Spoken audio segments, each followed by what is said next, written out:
हरे कृष्णा। चैत्र नवरात्रि के दूसरे दिन की आप सभी को शुभकामनाएं। आज दूसरे दिन माता ब्रह्मचारिणी की पूजा आराधना की जाती है। माता ब्रह्मचारिणी का ये स्वरूप भक्त को अपनी आध्यात्मिक साधना में प्रगति करने की प्रेरणा देता है। तो चलिए आज चैत्र नवरात्रि के दूसरे दिन माता ब्रह्मचारिणी की पौराणिक कथा का श्रवण करते हैं। माता के नाम से ही विदित हो रहा है कि ब्रह्म का अर्थ है तपस्या और चारिणी यानी जो आचरण करने वाली स्त्री है। देवी दुर्गा का ये दूसरा स्वरूप तपस्या के पवित्र आचरण को दर्शाता है, जो कि हम सभी मनुष्यों के लिए अत्यंत आवश्यक है। माता ब्रह्मचारिणी श्वेत रंग के वस्त्र धारण करती हैं। उनके दाएं हाथ में जप माला और बाएं हाथ में कमंडलू सुशोभित रहता है। वे भले ही श्वेत रंग के वस्त्र धारण करती हैं, लेकिन उनका प्रिय रंग है लाल, जो कि शुभता, दिव्यता और मंगलता प्रदान करता है। माता शैलपुत्री की कथा में कल हमने श्रवण किया था कि देवी पार्वती पर्वतराज हिमालय और देवी मैना की पुत्री बनकर उनके घर में अवतरित हुई थी। सभी विद्याओं में पारंगत होने के बाद जब उनके विवाह का समय आया तो नारद मुनि राजा हिमालय को देवी पार्वती के होने वाले वर के विषय में बताने के लिए उनके घर पर आ गए। पर्वतराज हिमालय के घर आए हुए नारद मुनि का नन्ही सी पार्वती ने स्वागत सत्कार किया और उस समय नारद मुनि भगवान शिव के गुणगान गाने लगे। महादेव के गुणों को सुनकर देवी पार्वती अत्यंत आकृष्ट हुई और नारद मुनि ने भी संकेत में राजा हिमालय से कहा कि देवी पार्वती का विवाह भगवान शिव के साथ ही होने वाला है। नारद मुनि की आज्ञा को शिरोधार्य करते हुए राजा हिमालय अपनी पुत्री पार्वती का विवाह भगवान शिव से करवाने की इच्छा से उनके पास जाते हैं। भगवान शिव के पास अपनी पुत्री के विवाह का प्रस्ताव रखते हैं और पार्वती को भगवान शिव की सेवा में समर्पित करते हैं। भगवान शिव माता पार्वती को अपनी सेवा में स्वीकार तो कर लेते हैं, लेकिन उनकी ओर उन्मुख नहीं होते।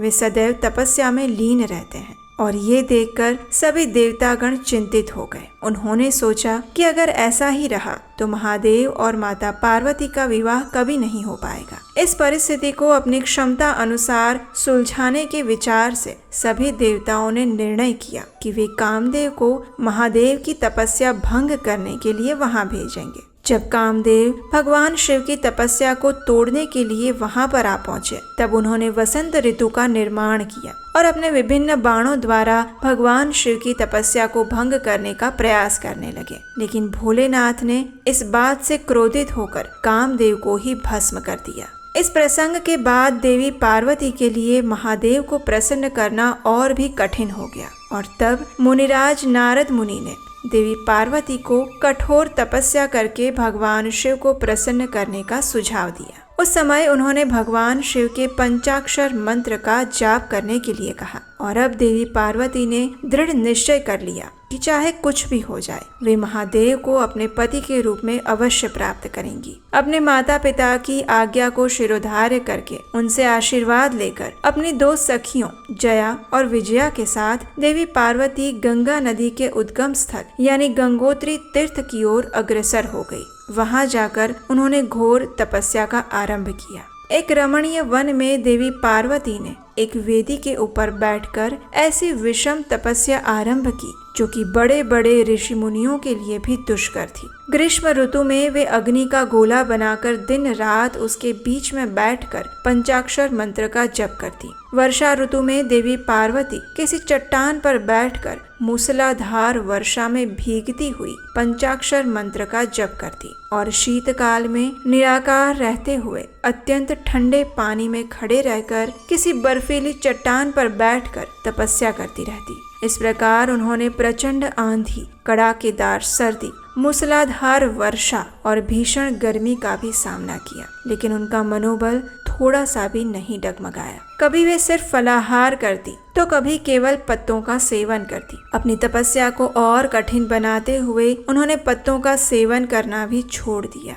और इसलिए उनका एक नाम पड़ा अपर्णा। इस प्रकार दुष्कर तपस्या करते हुए 3000 वर्ष बीत गए। उनके इस निष्ठावान और अकल्पनीय तपस्या करने के कारण उनका नाम ब्रह्मचारिणी पड़ा और आज चैत्र नवरात्रि के दूसरे दिन माता पार्वती के इसी स्वरूप यानी कि माँ ब्रह्मचारिणी की पूजा आराधना की जाती है। माता ब्रह्मचारिणी को वटवृक्ष यानी बरगद के पेड़ का पुष्प अत्यंत प्रिय है। वो आप उन्हें आज के दिन अर्पित कर सकते हैं। उनकी पूजा अर्चना में गुड़हल या फिर लाल रंग के पुष्पों का ही प्रयोग करना चाहिए। उन्हें भोग लगाने के लिए सफेद रंग के खाद्य पदार्थ अर्पित किए जा सकते हैं। आज के दिन माता की पूजा आराधना करके उनके इस विशेष मंत्र का जप किया जाता है और ये मंत्र इस प्रकार है।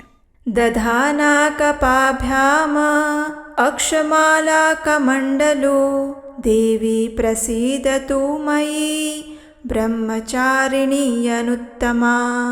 इस प्रकार देवी की उपासना करते हुए उनसे अपने परिवार की सुख समृद्धि और स्वास्थ्य की कामना कर सकते हैं और उसके साथ साथ अपने आध्यात्मिक जीवन में आगे बढ़ने के लिए उनके जैसा ही दृढ़ निश्चय हमें प्राप्त हो ऐसी प्रार्थना कर सकते हैं। देवी ब्रह्मचारिणी को समर्पित एक दिव्य मंदिर काशी में गंगा जी के किनारे बालाजी घाट पर स्थित है। नवरात्रि के दूसरे दिन देश भर में से श्रद्धालु इस मंदिर में आते हैं और माता ब्रह्मचारिणी का दर्शन करके अपने जीवन को धन्य बनाते हैं। ऐसा माना जाता है कि जो भी देवी के इस स्वरूप की आराधना करते हैं उन्हें साक्षात पर ब्रह्म की प्राप्ति होती है। उनके दर्शन मात्र से श्रद्धालु को यश और कीर्ति प्राप्त होती है। माता ब्रह्मचारिणी एक साधक को अपनी साधना में आगे बढ़ने की शक्ति प्रदान करती है और इसीलिए जो भी भक्त अपनी आध्यात्मिक साधना में अग्रसर होना चाहते हैं उन्हें चैत्र नवरात्रि के आज के दूसरे दिन माता ब्रह्मचारिणी की विशेष पूजा आराधना करनी चाहिए और उनसे अपनी आध्यात्मिक साधना में दृढ़ निश्चय के साथ आगे बढ़ने के लिए प्रार्थना करनी चाहिए। तो ये थी आज की चैत्र नवरात्रि के दूसरे दिन की संपूर्ण कथा। अगर आपको आज की कथा अच्छी लगी है तो इस वीडियो को लाइक अवश्य कीजिएगा और नीचे कमेंट बॉक्स में हमें लिखकर ये बताइए कि आज के दिन आप माता ब्रह्मचारिणी से क्या वरदान मांगेंगे। आपके कमेंट्स पढ़ना हमें अच्छा लगता है और इससे हम आपके साथ सरलता से जुड़ पाते हैं। हमारे साथ जुड़ने का एक और उपाय है और वो है हमारी व्हाट्सएप कम्युनिटी के साथ जुड़ना। हमारे व्हाट्सएप ग्रुप की कम्युनिटी में हम अक्सर ऐसी जानकारियां भी आपको देते रहते हैं जो हम सामान्य रूप से सभी वीडियोस में नहीं बता पाते।